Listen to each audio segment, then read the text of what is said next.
ආයුබෝවන් රෝරස YouTube channel එකට ඔයාලව ආදරයෙන් පිළිගන්නවා. මම අද ඔයාලට කියලා දෙන්න හිතුවේ අලුත් විදිහකට බිත්තර කට්ලට් එකක් හදාගන්නේ කොහොමද කියලා. හැමදාම හදන විදිහට වැඩිය මේක ටිකක් වෙනස්. හැබැයි හරිම රසයි. ඉතින් ඔයාලට මේ බිත්තර කට්ලට් හරියට හදාගන්න වීඩියෝ එක ඉවර වෙනකම් බලන්න කියලා ආරාධනා කරනවා. අවශ්‍ය ද්‍රව්‍ය පහළ ඩිස්ක්‍රිප්ෂන් එකේ සඳහන් කරලා තියෙනවා. ඉතින් අපි හදලා බලමු නේද?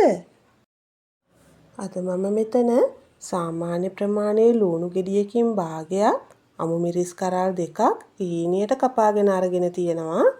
කෝප්ප භාගයක විතර ගෝවා ටිකකුත් හීනියට කපාගෙන අරගෙන තියෙනවා. කැරට් කෝප්ප භාගයක් ග්‍රේට් කරගෙන අරගෙන තියෙනවා.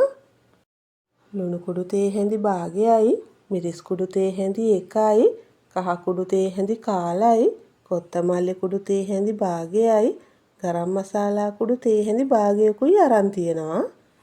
ඔයාලා ළඟ කොත්තමල්ලි කුඩු ගරම් මසාලා නැත්තම් 3-5 කුඩු තේ හැඳි භාගයක් දාගන්න. බිත්තර එකකුත් අරගෙන තියෙනවා. මුලින්ම භාජනයක් ලිපේ තියලා තෙල් ටිකක් දාගන්නවා. තෙල් ටික රත් වෙනකොට කපාගත්ත ලුණු ටික එකතු කරගන්නවා.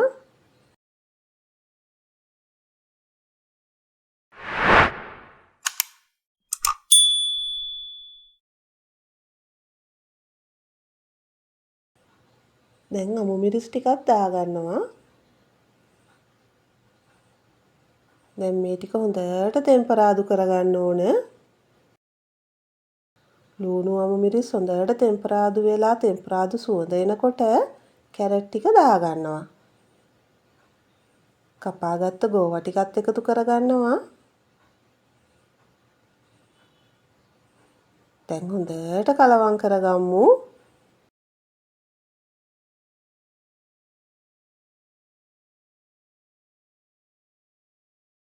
දැන් මේ ටිකත් හොඳට ටෙම්පරාදු වෙනකොට ලුණු කුඩු ටික එකතු කරගන්නවා.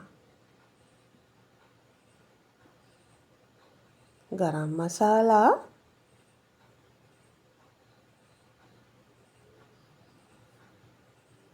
මිරිස් කුඩු,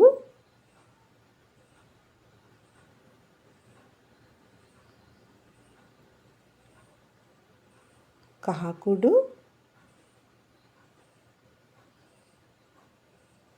කොත්තමල්ලි කුඩු ටිකත් එකතු කරගත්තා. දැන් ආයෙත් මේ ටික හොඳට කලවම් කරගමු.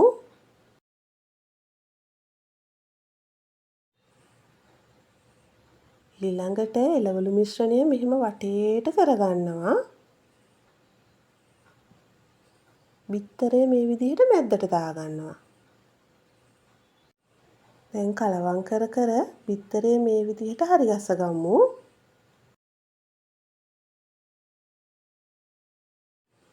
දැන් එළවලු ටිකත් එක්ක එකතු වෙන විදිහට කලවම් කරගමු. ඔයාලා කැමති බිත්තර ප්‍රමාණයක් මේකට එකතු කරගන්න පුළුවන්.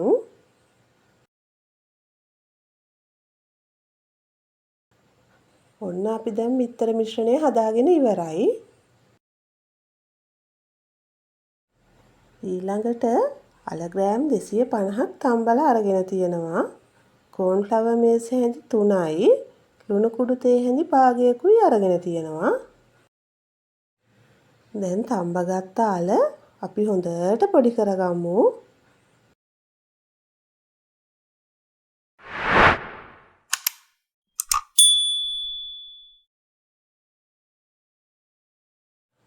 ඊළඟට පොඩි කරගත්ත අල වලට කෝන් ෆ්ලවර් දාගන්නවා.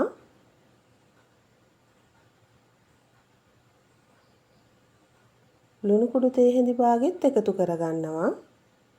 දැන් අපි මේ ටික හොඳට කලවම් කරගමු.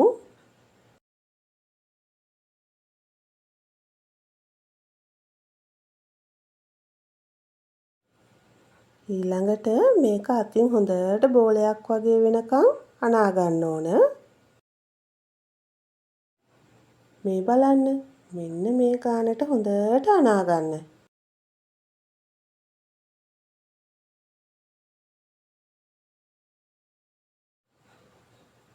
ඊළඟට අත් දෙකේ තෙල් ටිකක් ගාලා මිශ්‍රණයෙන් කොටසක් මේ විදිහට කඩලා අරගෙන බෝලයක් වගේ හදා ගන්න ඕන.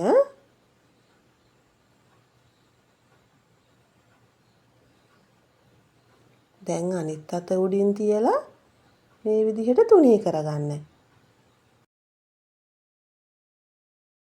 කලින් හදාගත්ත බිත්තර මිශ්‍රණයෙන් ටිකක් හැන්දකට අරගෙන මේ විදිහට මැද්දෙන් තියා ගන්නවා.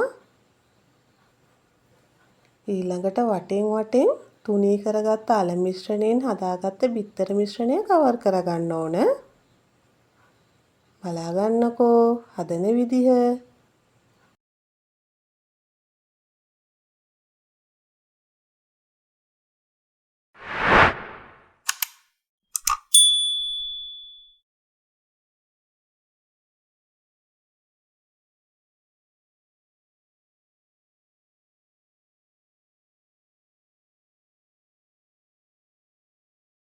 මෙන්න මේ විදිහට හදාගන්න. ඊළඟට භාජනයක් අරගෙන ඒකට පාන් පිටි මේස හැඳි 3ක් දාගන්නවා.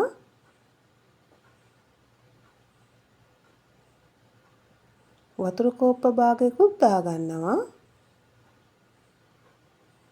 දැන් අපි මේ ටික හොඳට කලවම් කරගෙන තියාරුත් නැති ඝනකමත් නැති පිටි බැට එකක් හදාගමු. මෙන්න මේ ගානට හදාගන්න. ඊළඟට හදාගත්ත කට්ලට් බෝලයක් අරගෙන පිටි බැට එකට දාගන්නවා.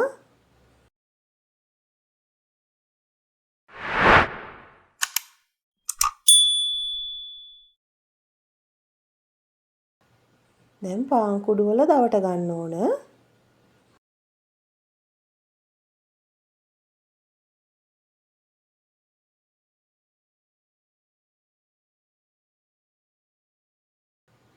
ඔයාලා මේ විදිහට ඔක්කොම ටික හදාගන්න.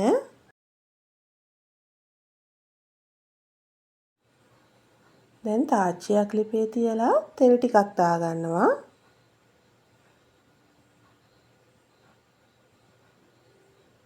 තෙල් රත් වෙනකොට හදාගත්ත කට්ලට් බෝලයක් මේ විදිහට තෙලට දාගන්නවා.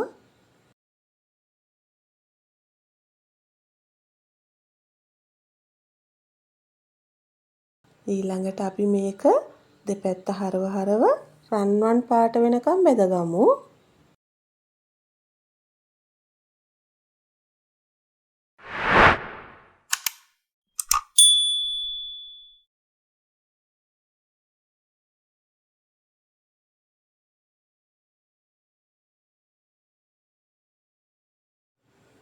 මේ ගානට ආවට පස්සේ මම මේක තෙලෙන් අයින් කරගන්නවා. ඔයාලා මේ විදිහට ඔක්කොම ටික බෙදගන්න. මේ තියෙන්නේ මම හදාගත්ත බිත්තර කට්ලට් ටික. අපි කෑල්ලක් කඩලා බලමුකෝ.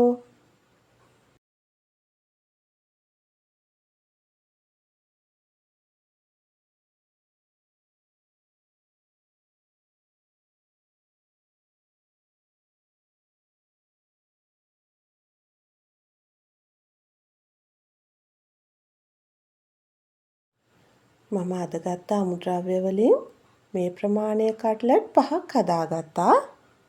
ඉතින් ඔයාලත් හදලා බලලා රස කොහොමද කියලා මට කියන්නකෝ.